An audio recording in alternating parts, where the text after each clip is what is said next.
નમસ્કાર દર્શક મિત્રો, હું છું એડવોકેટ સોનલ બારિયા. આપ સર્વનું સ્વાગત છે મારી ચેનલ લીગલ વિજ્ઞાનમાં.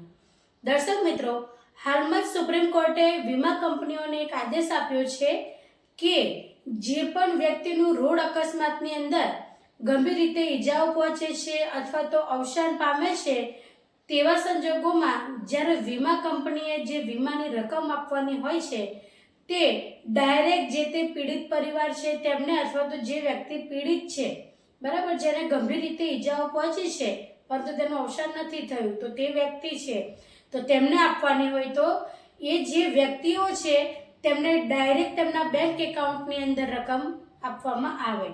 કારણ કે વીમા કંપની છે તે ડાયરેક્ટ જે વ્યક્તિ છે, પીડિત પરિવાર છે અથવા પીડિત વ્યક્તિ છે તેમના બેંક એકાઉન્ટની અંદર રકમ જમા નથી કરાવતા.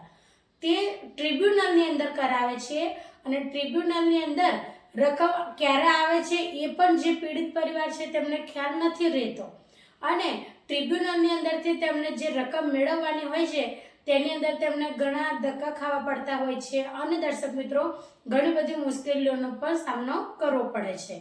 એટલા માટે સુપ્રીમ કોર્ટે કીધું કે વીમાની જે રકમ છે તે 36 લાખ રૂપિયા સુધીની હોય તો પણ એ જે રકમ છે તે જે તે પીડિત પરિવાર છે અથવા તો પીડિત વ્યક્તિ છે તેના બેંક એકાઉન્ટની અંદર ડાયરેક્ટ જમા થવી જોઈએ ડીટીબી દ્વારા.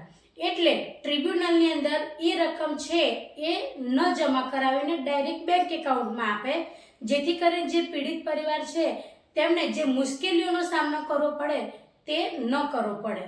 તો દર્શક મિત્રો, સુપ્રીમ કોર્ટ દ્વારા જે આદેશ આપવામાં આવ્યો છે એ ખૂબ સરાહનીય છે કે જે પણ વ્યક્તિ છે, એક તો એક્સિડન્ટની અંદર તેમને ખૂબ જ, કાં તો જો વ્યક્તિનું અવસાન થયું હોય તેવા સંજોગો દરમિયાન તેમને એક વ્યક્તિ ગુમાવેલ હોય છે અથવા તો ગંભીર રીતે ઈજા થઈ હોય કે ભાઈ ચલો હાથ તૂટી ગયો, પગ તૂટી ગયો, તેવા સંજોગો દરમિયાન પણ વ્યક્તિ માટે ખૂબ મુશ્કેલી હોય છે કે એ ત્યાં આગળ ધક્કા ખાવા માટે જાય કે તેને ક્લેમની રકમ મેળવવા માટે.